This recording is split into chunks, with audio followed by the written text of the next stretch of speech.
Jinx hated petticoats. Corsets too, but she grinned at how she'd put the space under and within the stolen dress to good use. Her long blue braids were concealed beneath a ridiculous feathered bonnet that was the latest fashion in Piltover. Jinx sashayed between the wedding guests, keeping her smile fixed and trying not to scream at the dead-eyed people surrounding her. It took an effort of will not to grab each one by the shoulder and try to shake them awake. Jinx had come here to get all explody on the observatory atop Count Sandvik's mansion. But when she'd seen there was a wedding underway, well, that was too good an opportunity for mayhem to pass it up. The Count had spared no expense in making his daughter's party a grand spectacle. The cream of Piltover society was here. The heads of the major clans, lauded Hextech artificers, and even fat Nicodemus had managed to finagle an invite. The warden prefect looked like an overstuffed Poro in his dress uniform, chest puffed out and beady eyes ogling the sprawling buffet table. Music from a small orchestra drifted over the wedding guests, so slow and ponderous it made Jinx want to yawn. She'd take the foot-stomping, spin around till it made you sick music of Zaun any day.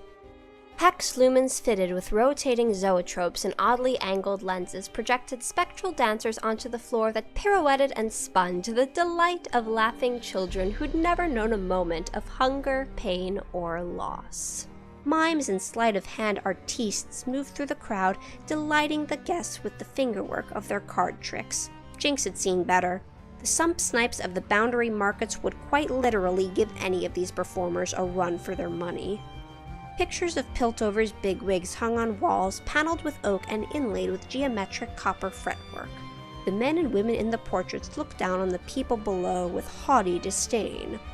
Jinx stuck her tongue out at each and every one of them as she passed, grinning as they tutted and turned away.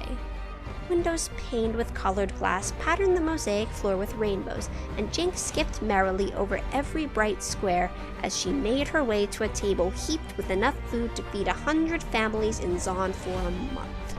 A liveried waiter passed her, bearing a silver tray of fluted glasses filled with something golden and fizzy. She took one in each hand, spinning away with a grin. Flying foam stained the backs of dresses and frock coats of nearby guests, and Jinx sniggered. "Drink up!" she said, and knocked back what was left in the glasses. She bent awkwardly and set the glasses on the mosaic floor, right in the path of oncoming dancers, and burped the opening bars of Bai's Stupid Fathead, a tune she'd only just made up.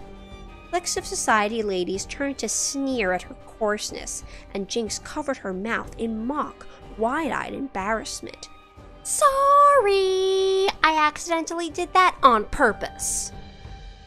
She skipped on and helped herself to some weird-looking fish things from another waiter's platter. She tossed them into the air and managed to catch at least one in her mouth.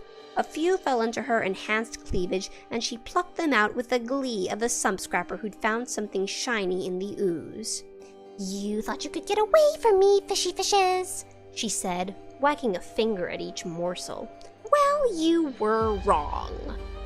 Jinx stuffed the food into her mouth and readjusted her dress. She wasn't used to this much up top and stifled to giggle at what she had stuffed down there. The hairs on the back of her neck bristled, and she looked up to see a man staring at her from the edge of the chamber. He was good-looking in a stiff sort of way and wore nice, formal clothes, but was so obviously a warden that he might as well have had a sign around his neck. She turned and pushed deeper into the throng of guests filling the chamber. She reached the buffet table and sucked in an impressed breath as she saw the towering wedding cake, a frosted masterwork of pink fondant, whipped cream, and lacework caramel, a replica of the Tower of Techmaturgy in sponge, jam, and sweet pastry. Jinx reached out, lifted a ladle from the punch bowl, and scooped out a cave in the sponge. She tipped it out onto the floor, licked the ladle clean, and tossed it back onto the table. She saw a number of the guests looking at her funny and bared her teeth in her best manic grin. Maybe they thought she was mad. Maybe they were right. Jinx shrugged. Whatever. She reached down into her décolletage and pulled out 4 chompers. She stuffed 3 deep into the hole she'd scooped in the cake and dropped the other in the punch bowl. Jinx strolled along the length of the table, pulling out another 2 chompers and depositing them in various dishes. One went in a copper soup tureen, the other replaced the apple in the mouth of a suckling pig.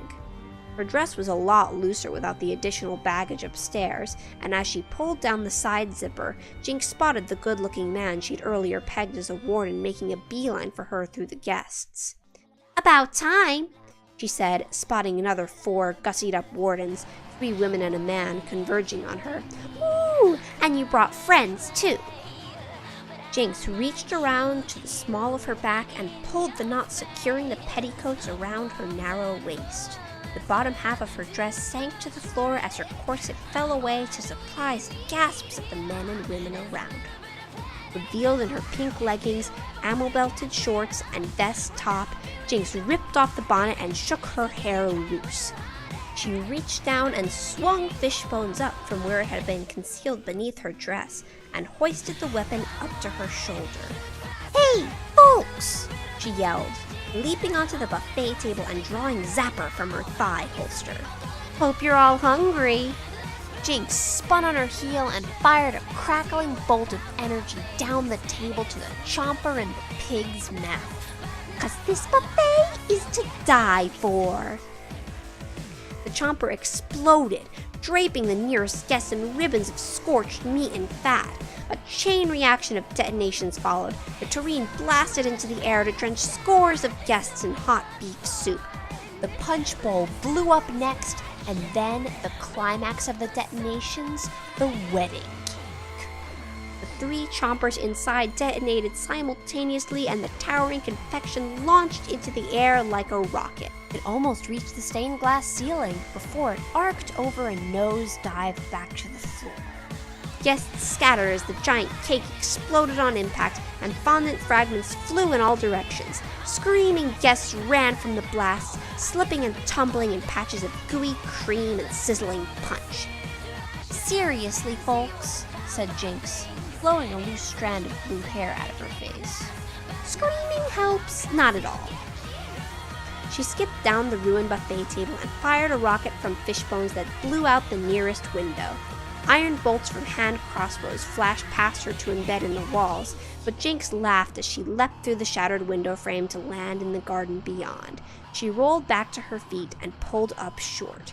She'd had an escape route sort of planned out, but looking toward the Sandvik Mansion's entrance, she saw a tall, gleaming ring rider that looked like it'd be a ton of fun to steal.